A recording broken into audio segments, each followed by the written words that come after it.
I'd like to introduce our speaker, Dr. Ebony Jade Hilton, Associate Professor of Anesthesiology and Critical Care Medicine, University of Virginia Medical Director, and also GoodStock Consulting, LLC. Dr. Hilton earned her MD from the Medical University of South Carolina in 2008 at the graduating magna cum laude from the College of Charleston with a triple major in biochemistry, molecular biology, and inorganic chemistry. She completed her anesthesiology residency at the Medical University of South Carolina and was awarded a fellowship in critical care medicine at the university. In 2013, she made history, becoming the first African-American female anesthesiology at Medical University of South Carolina since its opening in 1824. Let me repeat that. She became the first African-American female anesthesiology at the Medical University of South Carolina since its opening in 1824. Throughout her tenure, Dr. Hilton's passion centered on exploring the issues of health disparities, particularly as it pertains to race and bridging the gap between physicians and the communities they serve. Her works have led her to her integration in the medical school curriculum and have taken her across the globe to participate in numerous medical mission trips. Now, as a practicing physician and associate professor at the University of Virginia, Charlottesville, Dr. Hilton continues to drive change in marginalized populations.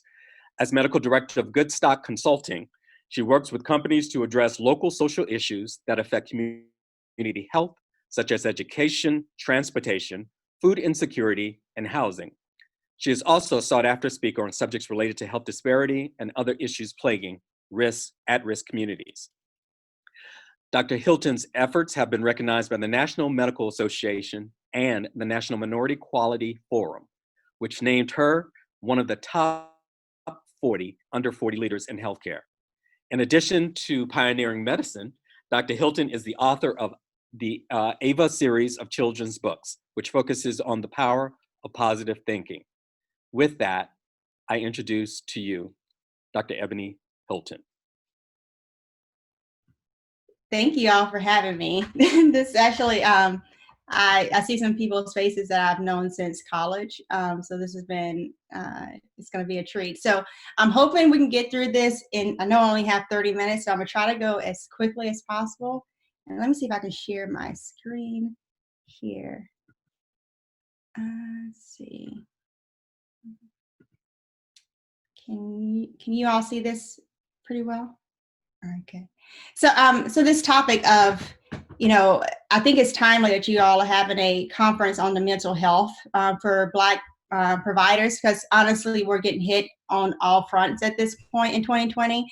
And to be completely honest with you, I redid my entire presentation last night after the passing of RBG, because I just felt like this is just another heavy hit. And what do we do with all these emotions that's coming about, and particularly during this intersectionality of pandemic and protest? So that's what this our topic is centered on, the shared vein of systemic racism. So like I said, for starters, we automatically knew that 2020 was going to be a mess when we started with the impeachment trial, right? And soon thereafter, we lost Kobe Bryant. And Kobe meant a lot to the world, but he meant a lot to Black and brown people. And so my idea was, when that happened, how much more can we actually take? And all of a sudden, there started to be this whole talk of, okay, we got this pandemic. And so we're going to start talking about exactly what is this pandemic? What is COVID-19? Now, we call it many different things, right? We call it, COVID-19 and SARS-CoV-2. So what does it mean? Well, the disease name is coronavirus disease 2019. The scientific name is SARS-CoV-2, which stands for Severe Acute Respiratory Syndrome Coronavirus. Now, if there's a SARS-CoV-2, that means there must have been a SARS-CoV-1. And if you guys can remember back in 2003, that's where we had the SARS epidemic, where it targeted primarily the Asian continent. And unfortunately, we lost about 774 lives between the years of 2002 and 2003. Now, coronavirus in total, what we know is that there's literally thousands of coronaviruses, and this is what they look like. They get the name because it looks like it has a crown. And so there's thousands of coronaviruses. Only 6 of those are known to cause human-to-human transmission, with about 4 of those causing what we think of as a common cold. You get the sniffles, you may get GI upset. But 2 of them have been known to be deadly. There's the MERS, MERS, and then you have SARS, which is what COVID-19 is, a part of that family. So this is what it looks like. Now, where did it come from? This COVID-19, this novel virus. Well, it started out here in Wuhan, China. And on December 31st, Wuhan, China actually talked to the Chinese government to say, we have dozens of these pneumonias that's going around. We're not sure what it is and what's causing it, but people are dying at high rate. So this is on January 20th when the World Health Organization released a situation report, because what we found was that the COVID-19 was not only now being seen on mainland China, but also in Japan, in South Korea, and in Thailand. So this disease has spread rapidly. Oddly enough, on that same date, we had our first report of COVID-19 in the United States on January 20th.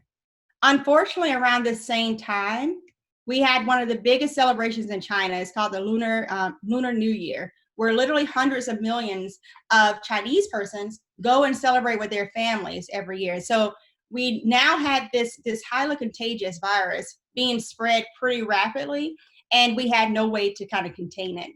And so let's look at this timeline of what this means for us in the United States. Well, on January 20th, again, is where we had our first reported case of COVID-19.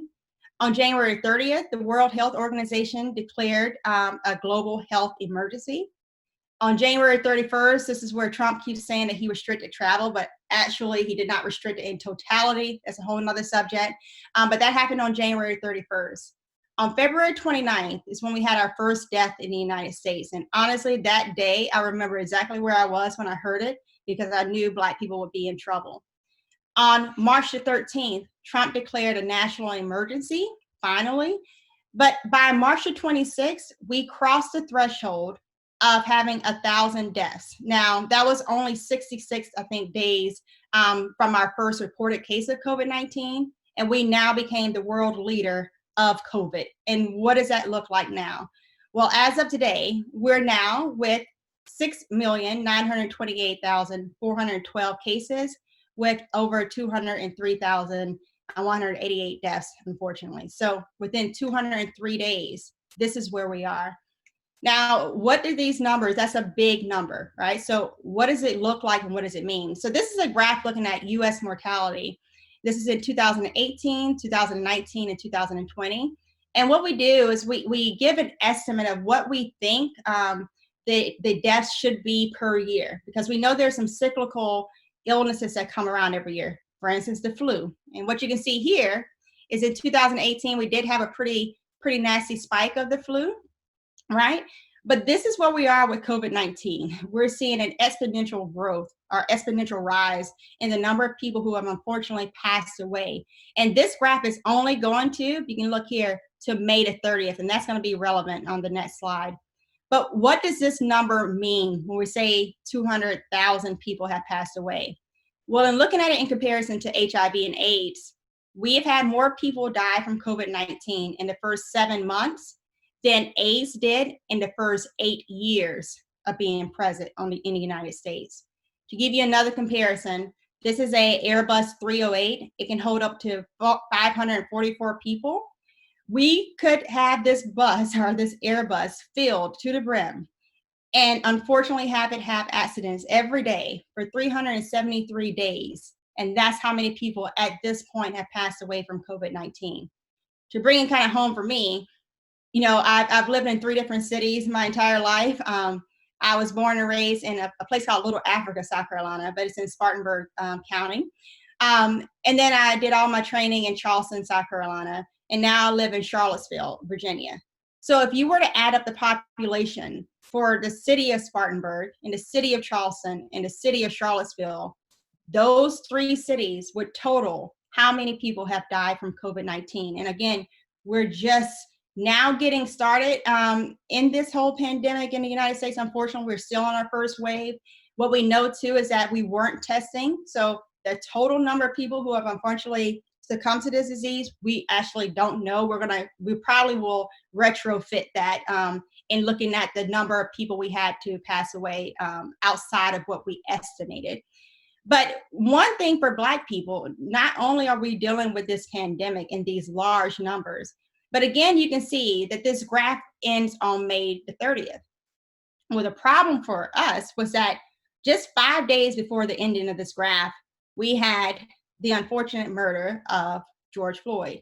And we as a nation and as a people watched as he had someone kneeling on his neck for 8 minutes and 46 seconds, right?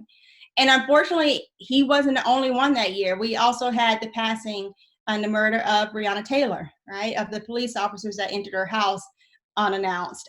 We also had the murder of Ahmaud Arbery, who was jogging through his neighborhood when some community vigilantes decided that he didn't belong. And so this insult on top of insult really caused Black people to say enough is enough. And we took to the streets in mass to protest.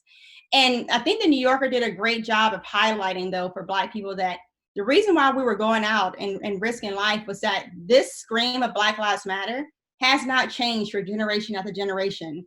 It's the same screams that were back during the civil rights movement of saying, I am a man, the same screams of the mother of Emmett Till, right? The same screams that our ancestors that were slaves and the revolts of Denmark Vesey. The same screams, they may say it in different words, but we were all saying the same thing, that my life should matter. But the difference when us screaming this time and the previous times is that now the entire nation was stopped, right? We had white people, Black people, Hispanic, Asians, everyone was out of their jobs, and everyone witnessed this 8 minutes and 46 seconds of murder that took place. And we took to the streets in mass. And it spread because, again, it was this global insult for COVID-19 where the entire world was paused to be able to see it, that we had people join our fight in all different countries, including Amsterdam's Tokyo, right? Think people that we didn't know that could be potential allies. And the reason why people were willing to risk their lives and willing to get this virus was, especially for Black people, is that we knew we had risk of dying from both of these. We were fighting two pandemics. And to tell you just how closely aligned these two pandemics are, of police brutality and COVID-19, we can look at numbers. I'm a big numbers person. So this is looking at the lifetime risk of being killed by a police officer if you're a Black man versus if you're a white man. And we see you're 2.5 times more likely to die if you're a Black man versus a white man. Same thing for COVID-19 nationally. Black people are dying at 2.5 times the rate of any other race, but particular of white people. And the question is, why? To look at it in a different way, or to say it in a different way.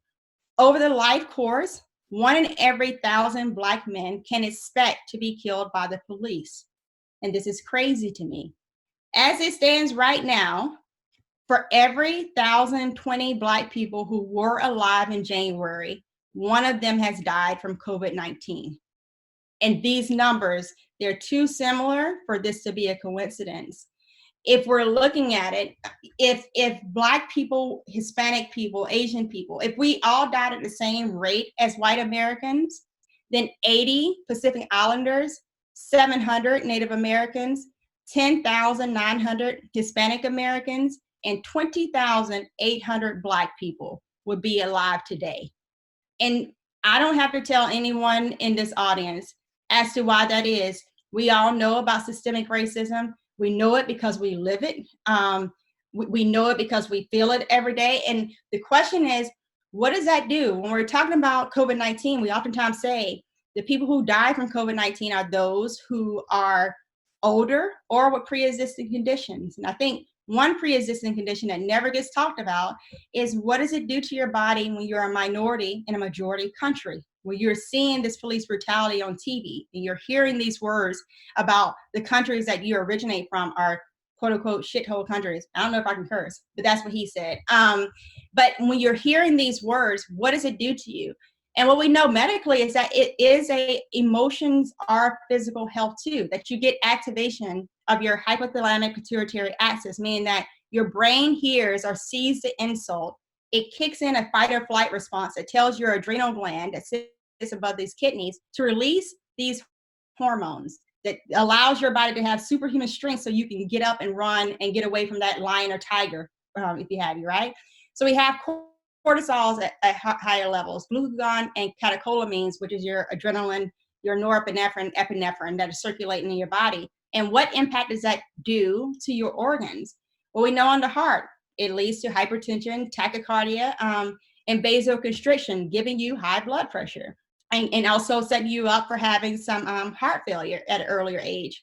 What does it do to your kidneys? It causes you to retain sodium, to retain water, and increases your blood volume. Again, putting a stressor on that heart. What does it do to your liver? Well, it causes you to produce more sugars and increases your fat mobilization and your protein mobilization. It literally leads to immunosuppression, and we're seeing higher rates of cancers with African Americans, increases your risk of obesity, and it decreases your insulin sensitivity. And if that's not the key diagnosis for diabetes, then I don't know what else is. So we know it does that. And it's not only the emotional stress that we have to deal with in terms of systemic racism. We also know that there's, from stemming from redlining, we have the lack of healthy food eateries in our communities. We have the food deserts. We have the issues with environmental racism of where different industries are being planted in our neighborhoods. And so we have toxins in our air and water, like Flint, Michigan, water supply, but also air pollution that leads to higher asthma, incidence of asthma within our community. And these are all the things that we're seeing are directly linked to whether or not you live or die if you get infected with COVID-19. And that's illustrated here. So this is looking at what are the outcomes based on if you have an underlying health condition versus if you don't have an underlying health condition. So we can see your hospitalization rate if you have an underlying condition, your ICU admission, and your death are all increased versus if you don't have underlying conditions. In fact, your hospitalization rate is increased by 6 times. Your death rate is increased by 12 times if you have these pre-existing conditions. And again, Black people, by the sheer insult of emotional trauma that we undergo, and the also physical, tangible things as far as necropolitics and the influence of how policies literally shape what our communities look like, is leading us to be more at risk of having all of these things, including heart disease, diabetes, chronic respiratory illnesses, and renal failure. So this brings me to kind of what do we do about it? So James Baldwin is my favorite teacher of all times. And he said, I love America more than any other country in this world. And exactly for this reason, I insist on the right to criticize her perpetually. And I took that when I read it first and I ran with it. And I do criticize America on every point to say, how can we be better? Because the way we treat the least of these is the way that we will progress as a nation. And so I think on that lines, we know what we have to do as far as Black people. We have to, one, we need to organize, doing things like this where we address what exactly is the problem and don't see it as an isolated thing, but truly how everything kind of overlaps. Two, we have to mobilize, and that we're already doing, right? In the protests, we're hitting the streets, but I mean mobilizing. We need to now be the people at the table to make the decisions. We need to run for political seats. We need to influence the things that are influencing our community directly.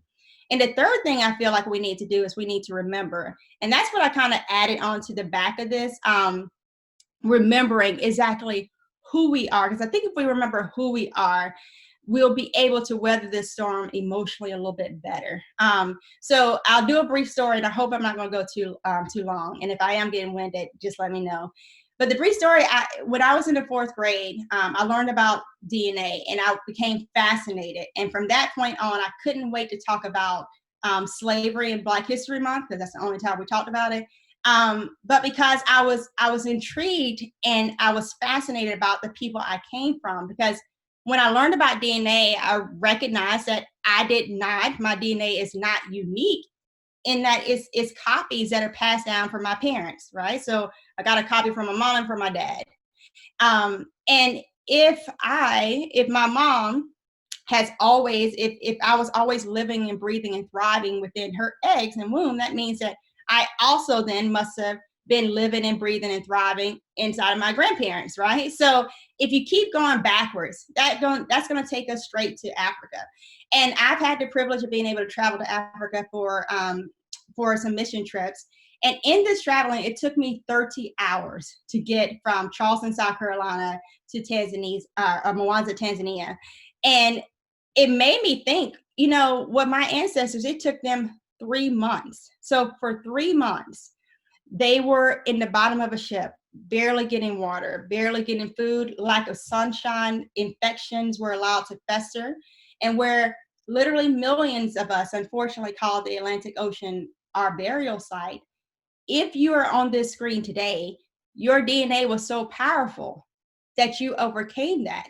If not, you wouldn't be alive. Your DNA wouldn't have been allowed to transition to the next generation. And it wasn't just that, as we're sitting in the bottom of these ships stacked on top of each other, we then made our way to the shores in 1619, the first in Virginia, and we were treated like less than animals. We were literally given bare essentials to even keep ourselves alive. It was literally punishable by death if we learned how to read or write. And yet we have the greatest minds and philosophers of any other race. And yet we weren't even allowed to have these kind of tangible things. That's who our DNA is. And then you fast forward, even after the emancipation, right? We then had another 100 years of where we were told we can't sit on this bus, we can't go to this school. We literally were told we cannot vote, right? We were 3/5 of a human. And yet we were so powerful of people that when we opened our mouths and we marched the streets, we literally changed the greatest constitution of the world. And so that's exactly like who we are at our core. We are brilliant people. We've always managed to not only survive but also to thrive. We are talented beyond measure, and we can get through this. And I think the main thing we need to just do is focus our energy to claim what's ours. And it's by doing things like this where we check in on each other, though, to say it's not just an emotional thing that we're carrying.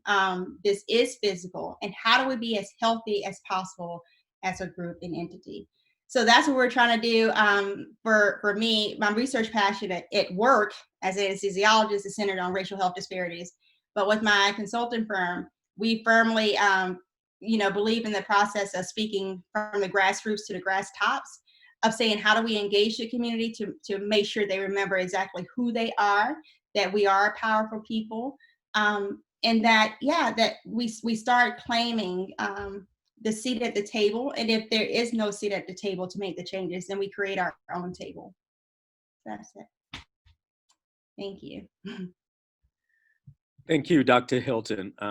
We really appreciate you providing our audience with a chronology and the impact of the pandemic that we're all dealing with. Organize, mobilize, and remember who we are. Yes. At this time, we'd like to open it up for some questions. Please use the raised hand function to do so. Mm-hmm. And we can talk about COVID if you guys want to. We can go through those too. Thank you. Mm-hmm.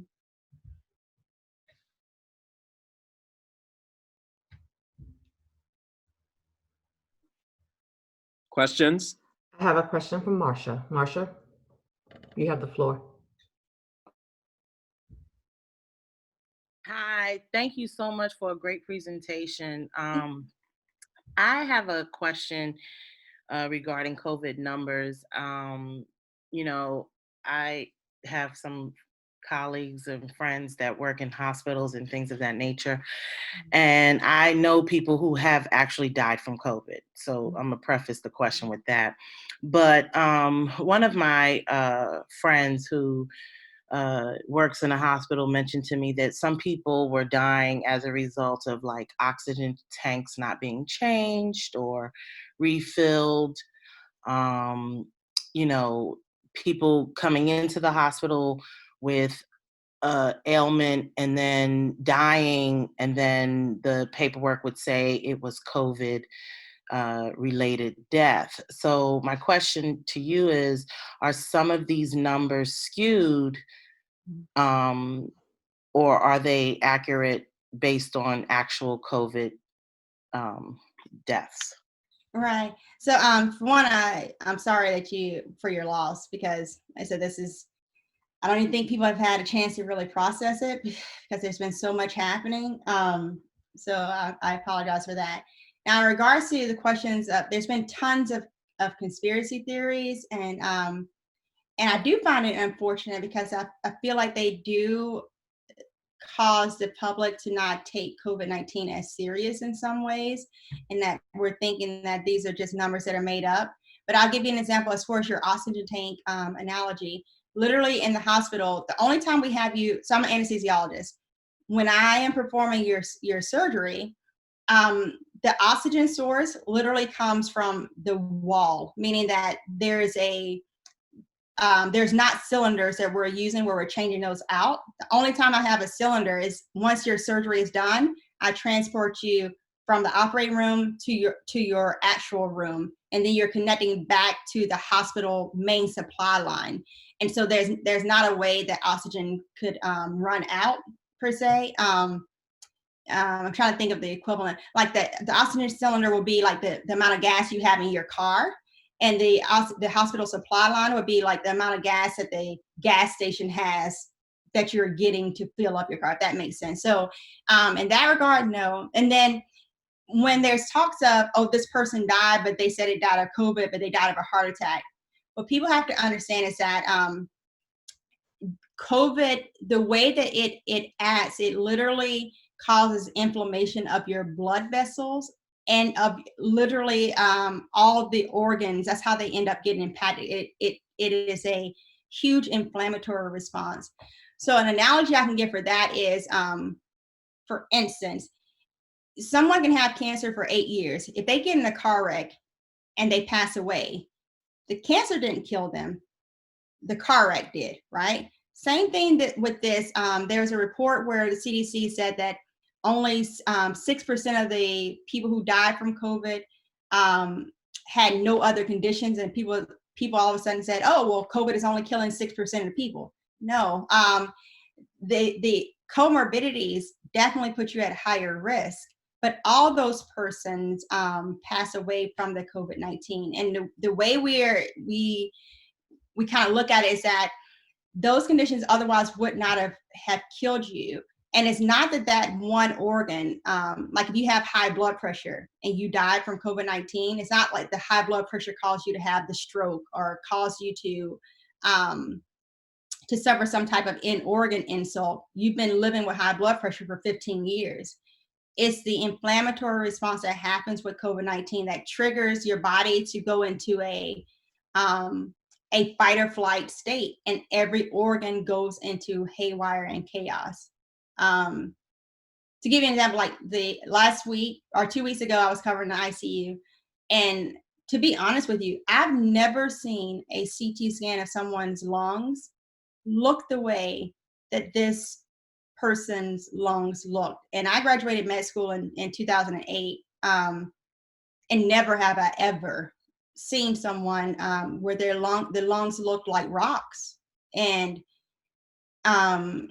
yeah, and like I said, there's been a number of different conspiracy theories, but everyone at this point has known someone with COVID-19, and it's not even just the people who passed away. What we know is that in the recovered group, there's a large percentage of those recovered people who've had massive strokes, who've had now with heart failure, who have requirements for dialysis and permanent oxygen requirements. And they're not just old. If you Google right now, Georgia State incoming quarterback, so he's 18 years old. He's from South Carolina. But yeah, was going to be the quarterback for Georgia State. And he now cannot play from complications, heart complications associated with COVID-19. The director for, I think it was University of Pennsylvania, said of his athletes who were diagnosed with mild to asymptomatic, sorry, my dog, mild to asymptomatic COVID-19, 30 to 35% of them on MRI had inflammation of the heart. This virus, we don't know enough about how to treat it and stop it from causing that onward spiral of cytokine storm.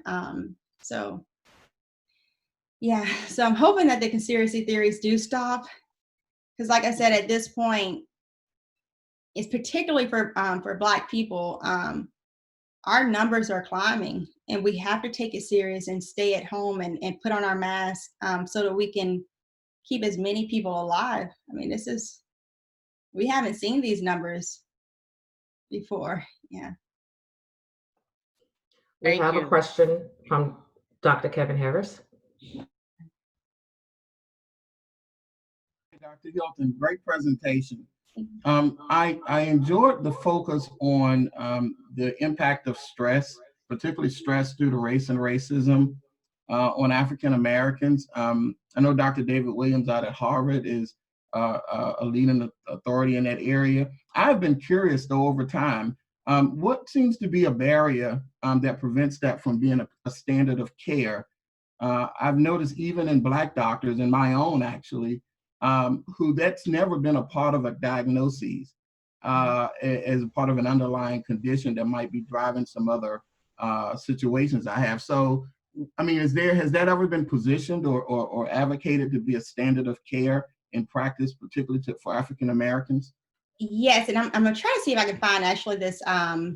So I think one of the problems is it's almost like when I try to make it a comparison to the police department, of how we say the police shouldn't be called for nonviolent issues.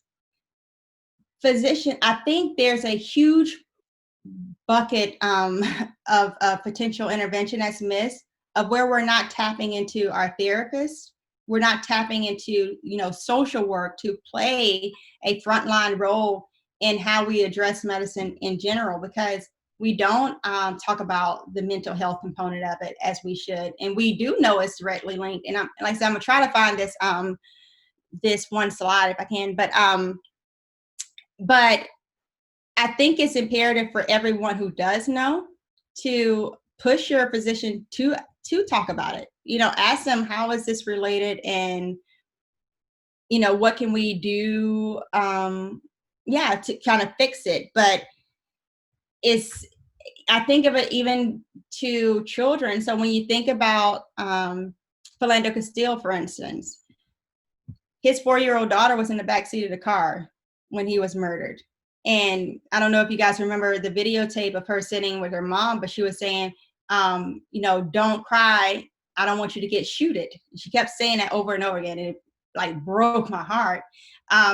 Because her mind is already equated that she already knows about death, and she shouldn't. She should be thinking about the Easter Bunny, and so what does that do long term to a person? And what we know for Black women in particular, I tell you, in all 50 states, we have higher death rates associated with breast cancer. Even though we're less likely to be diagnosed with breast cancer, we're more likely to die from it.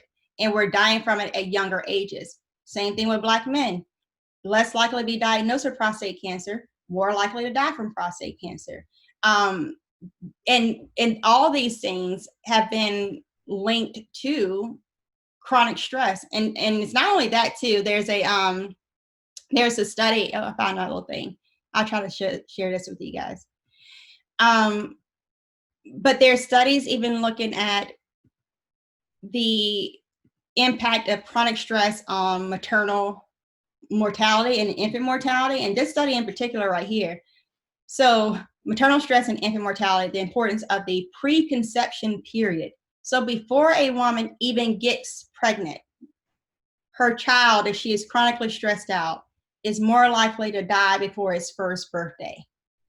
That's how serious this HPA axis and how it throws off normal body routines is. But yeah, chronic stress. So when you say, why we don't talk about it, You can see on this, there's tons of studies looking at chronic stress and hypertension, chronic stress and obesity, the impact of chronic stress and cancer, chronic stress and diabetes. It's well known. We talk about it, within the hospital walls, but I don't think in general, talking about systemic racism and everything that leads to that chronic stress, we don't do a good job as far as medical providers highlighting that and really advocating for the eradication of necropolitics.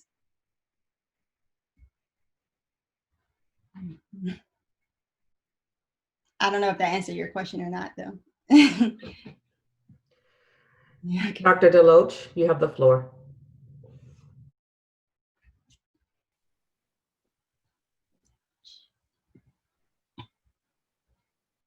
I'm still muted. I'm sorry. Thank you, Dr. Hilton. My question is about some type of large-scale vaccine. And they're talking about clinical trials, but oftentimes they don't account for Black and Brown populations, indigenous populations.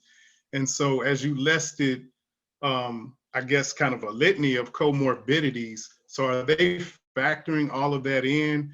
Are Black and Brown individuals included in the clinical trials? So are they included in the volunteers for these clinical trials for a universal vaccine? Right, and that's a fantastic question. So Moderna, so we know there's I want to say the last count was close to 150 to 200 vaccines that were in process. Now we're hearing primarily about 3 front runners. But yes, Moderna is one of those front runners, and they literally paused their clinical trials because of the lack of diversity in the testing pool. And we know why, right? African Americans, we have every reason to distrust the system. Tuskegee, literally, the whistleblower ended it 10 years before I was born. We still see, systemic racism as far as like Flint, Michigan water supply is still not fixed. And look at Puerto Rico. They still don't have total electricity. And so Black and Brown people were always used to being at the short end of the stick of things being experimented on us, or we're not being treated fairly. So I can understand the hesitancy to come forward. But there's been a big push, particularly in the HBCU, medical schools, to ask for their students and to really get them to start volunteering. And that's coming from the institution itself, like the presidents of the school saying, hey, let's get involved, let's try. Because we do know that it does matter how it interacts with our body. If you're Black versus white, we can have some subtle differences due to epigenetics, possibly.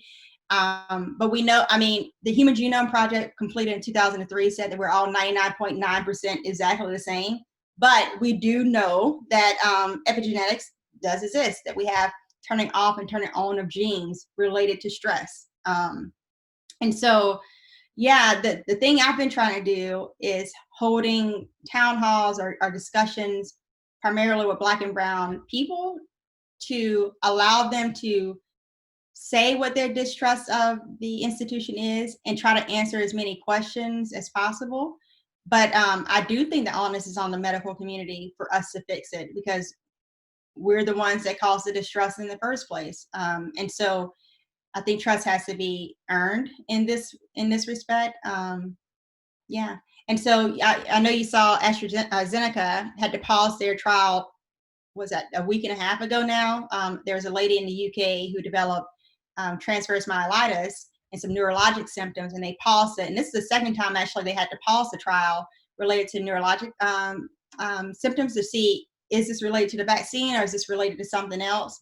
And for me, I thought that was a positive in that at least these companies are holding themselves accountable and truly doing the due diligence of going through all the phases of the trial and stopping the trial if there is something that that alerts them.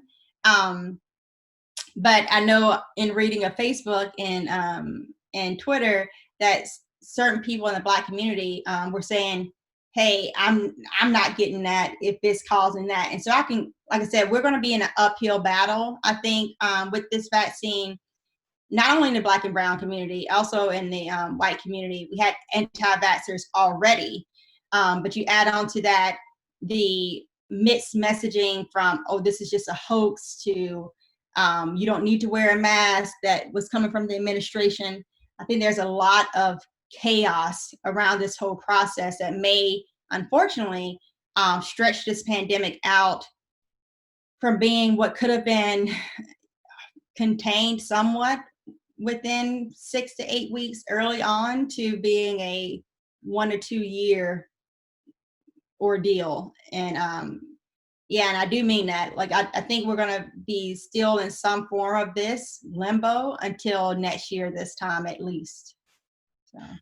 And so just a really quick follow-up, because you kind of hit on, and I think I caught in the news a couple of days ago that Xavier and maybe Dillard were doing trials with their student bodies. And so initially I was thinking that's controversial, you know, if they're requiring the students to do that, but is that a good, I mean, you know, if they did it, Meharry did it, Howard does it, is that a good thing? Because we get to kind of control what happens versus, you know, someone else is testing us.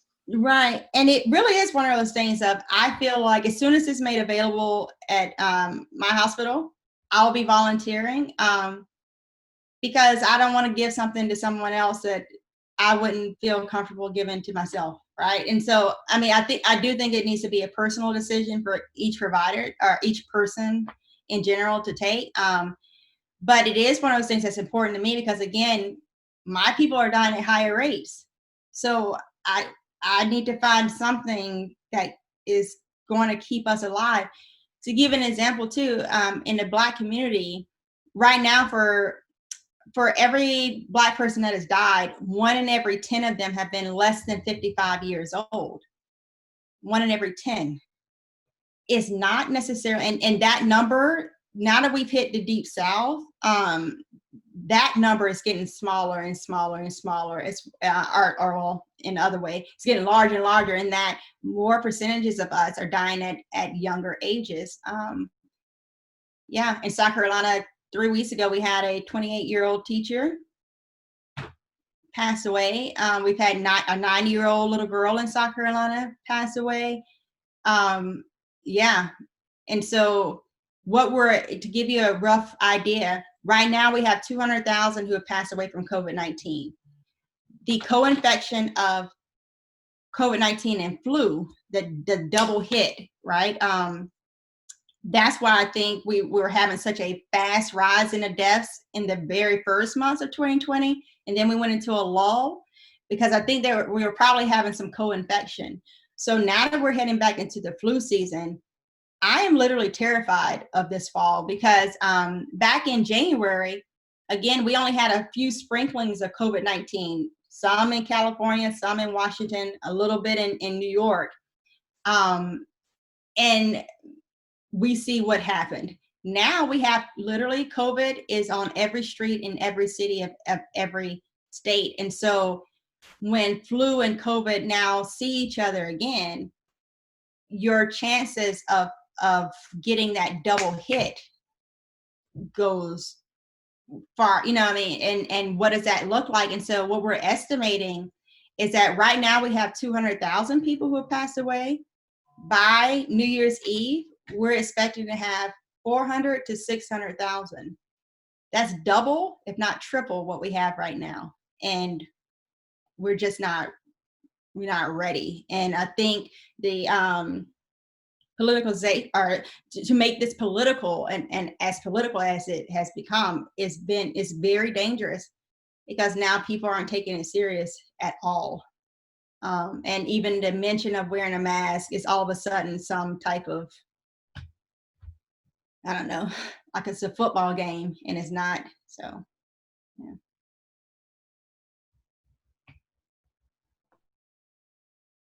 Last call for questions.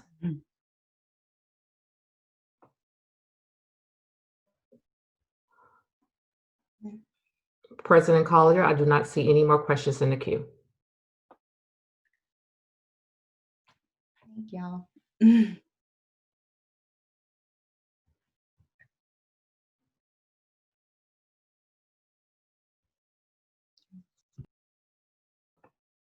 Charles?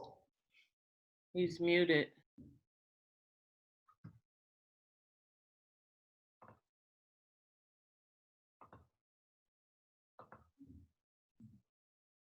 Charles, you have the floor now. Thank you. We have a number of students who aspire to be physicians and other health professions on the line. I'd like for you to take the opportunity to provide them with whatever message you would like to have them hear, because I even if it's broad and off topic, because I think it's important for them to hear from someone like yourself. Oh, this is exciting for me. Because I have some nieces and nephews, and I truly do mean this when I say it. For students, literally, you are the best that the world has to offer. So when you talk about the practice of Darwin, he says, the strongest, only the strongest will survive. Like literally, when you're thinking about DNA, everything that should have and would have killed everyone before you clearly didn't, and your DNA has been sharpened by adversity to be able to withstand any and everything. And you guys you're smarter than we were. And I'll just speak for myself. You're smarter than me. You grew up learning things at a much faster rate than what we had to learn it at. You've been able to, in this technology phase, make connections with things and solve issues in ways that were unheard of when I was in elementary school. I mean, we barely had Oregon Trail. So I would say to you, in knowing that you are the best version of what the world has to offer, reach out to each other, to people who don't look like you, and learn about their culture and do things differently than the people who came before you, because clearly we haven't figured it out yet. And it is something too to talk to the people who came before you. I tell my nieces and nephews, I wish there were things I could tell them about handling the trauma of social justice, of social injustice. But honestly, I grew up in what I call the gap year, in that I didn't see it. My mom was in the 3rd grade when they integrated schools, and she remembers seeing the colored only and the white only signs, and she remembers the trauma and everything that's associated with it. And then when we were born, yes, don't get me wrong, racism was definitely there and social injustice was definitely there, but it wasn't in our faces as much. Definitely not on the day-to-day basis of where you go on social media and you can see it literally every day. And so I tell my nieces and nephews, I feel bad because I can't protect you and I don't know what to say to you and how to guide you. And so I think it's important for you guys to talk to, a couple generations up from us, to say, how did you persevere and how do you protect your energy and maintain knowing who you are, to not let what you see influence how you feel about yourself, because you are fantastic. And trust your voice, because your voice does matter. And I honestly think you guys will get it right, because you do have an ability to span relationships outside of just your street with social media. And so use that voice for good. Anytime you see something, speak up. But also, don't just state the problems, also offer some solutions. And let's put some legs to this talk and start to fix some things. But I have full confidence that y'all will figure it out. And I guess my question, and maybe they can answer this, is what can we do for y'all? Like, what do you need from us that we're not giving to you in this moment? Students, feel free to use the raise hand feature to provide feedback.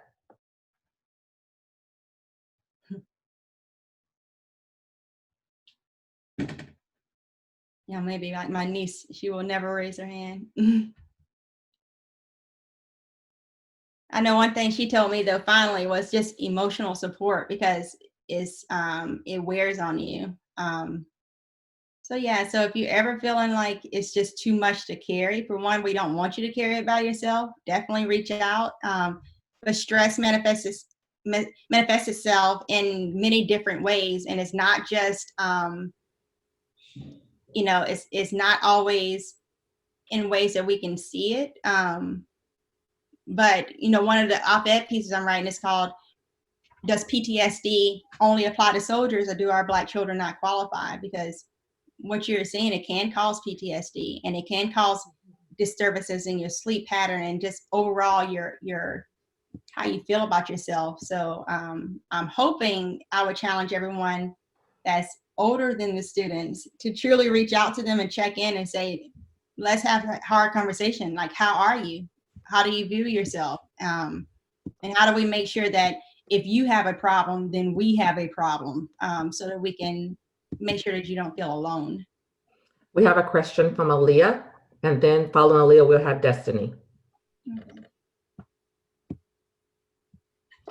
Like, to answer your question, I think for me, having encouragement, like coming from like people around you or like mentors, because when we're in class today, I think a lot of us or a lot of students of color kind of take advantage of that privilege, like just to even sit in the classroom and like to be there and to learn. And sometimes it's like discouraging when like, like sometimes it's harder for us to understand some of the stuff that we're learning. And like, I don't remember where I heard this from or where I learned this from, but it's like been proven that people of color don't perform that well on standardized tests. And so like when we get that test score, sometimes it's not as high as we want it to be. And, especially being an aspiring healthcare professional, you want to look competitive and you need those opportunities. And it's hard to get encouragement it's nice to get encouragement from like this. It may come off bad, but it's nice to get encouragement from someone that is not Black, but it feels more fulfilling if that person was of color. Like I feel more encouraged to do better and to strive. And I don't know, it's just encouragement for me. Yeah. Well, for one, let's talk about that stereotype threat. So literally there are studies looking at that, of where Black people, minority people, we tend to carry this guilt of we're not good enough, that if we're not going to measure up, or we're not smarter than, or we some type of way we're lesser than. And again, advertisement means a lot. Growing up, Snow White, Rapunzel, Cinderella, they were all white. That was the definition of beauty. Then we had Spider-Man, Captain America, Superman, all the other ones, white men. That was the definition of bravery.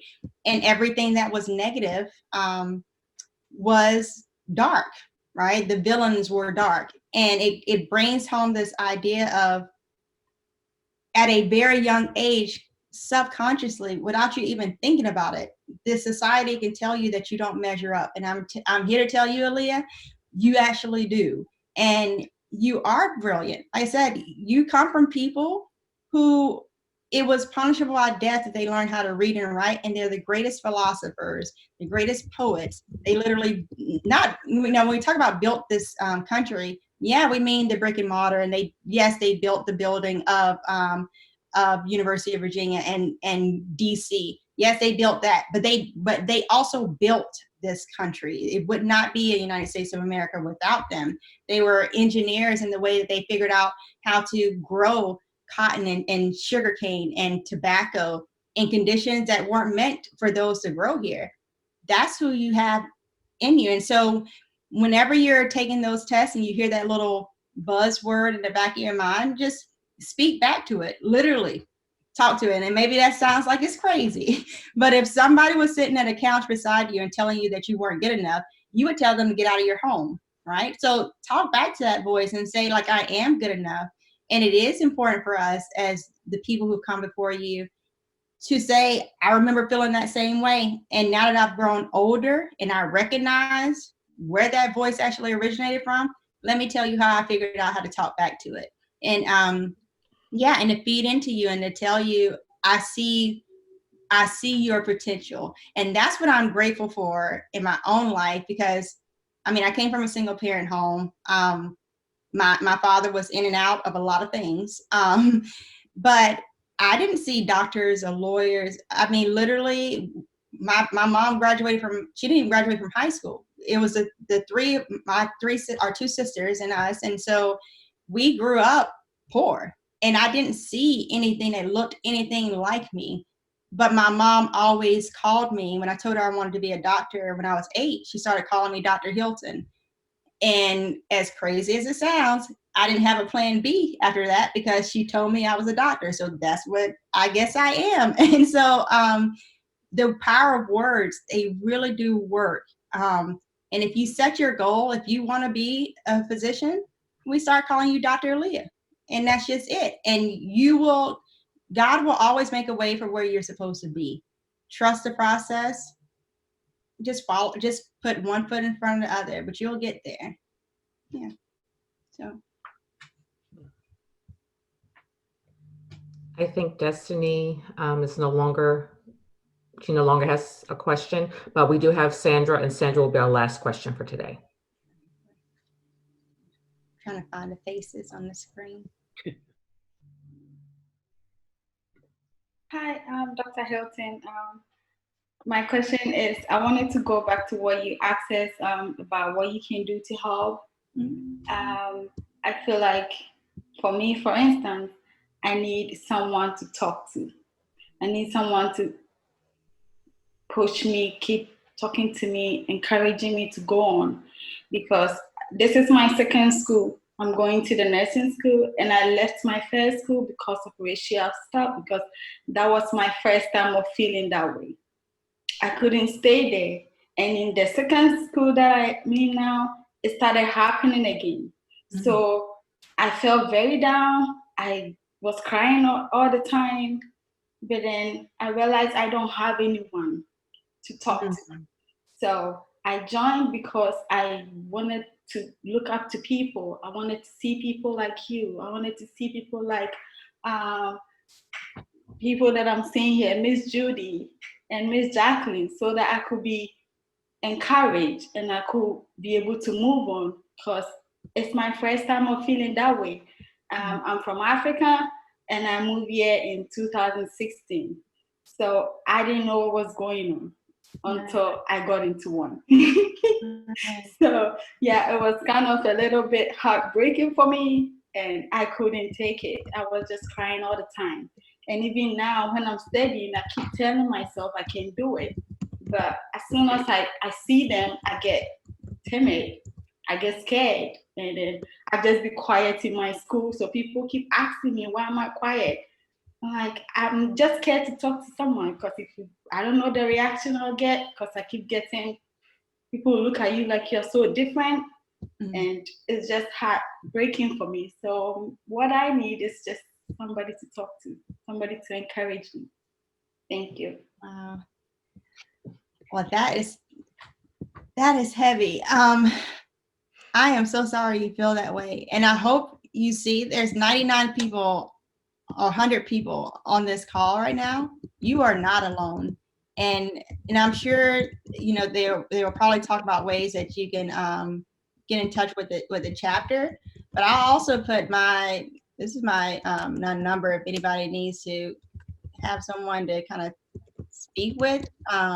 If you ever feel like you are by yourself, because mental health is physical health and is not something to just brush off.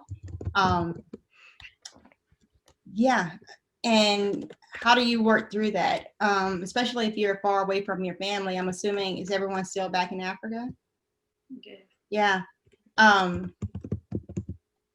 So yeah, if I can be of help to show you that you're not alone. And honestly, I feel like of the 100 people on the screen, at least 80% of us would tell you at a certain point in time, we felt the same way.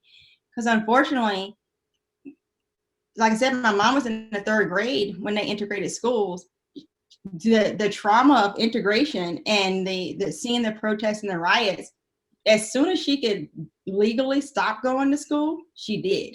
Right. I mean, it was emotionally traumatizing for her. And she's one of the smartest women I know, self-taught, but she doesn't have a high school education. So this kind of upslant of who we're seeing in colleges and in the graduate programs, we're getting there. Don't get me wrong. Our ancestors gave us the ladder. Now we're running up it, but it's taking us a while to really fill up the room.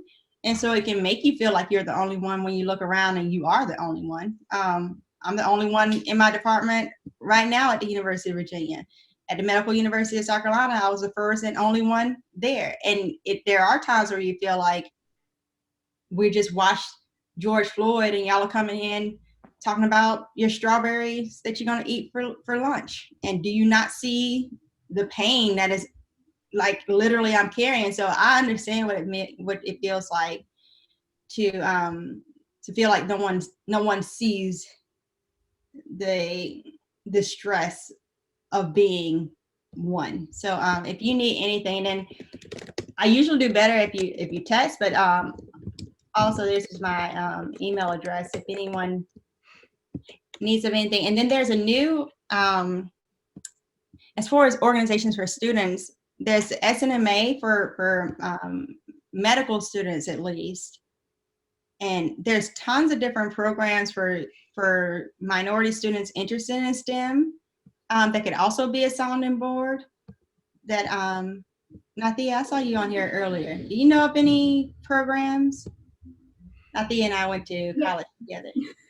Yes, there are a few programs, and I will actually just collect them and put these in the chat. Yeah. Mm-hmm. Thank you so much. We really appreciate your presentation, Dr. Hilton. And let me echo what you just shared with regards to the students, because I'm picking up a theme among our students in terms of the stresses and feeling isolated and alone. And just want to say we're all here for all of you. NAMME, AHECT, all the physicians and other health professionals that are on the call, we will avail ourselves. So don't ever believe that you are alone. We are here for that support. Again, let us thank Dr. Hilton for her presentation. Hopefully, if you have time, please stick around. We do have SMNA and LMSA representatives as a part of our program today, and certainly they can offer up additional resources for the students that have joined us today. Again, thank you so much.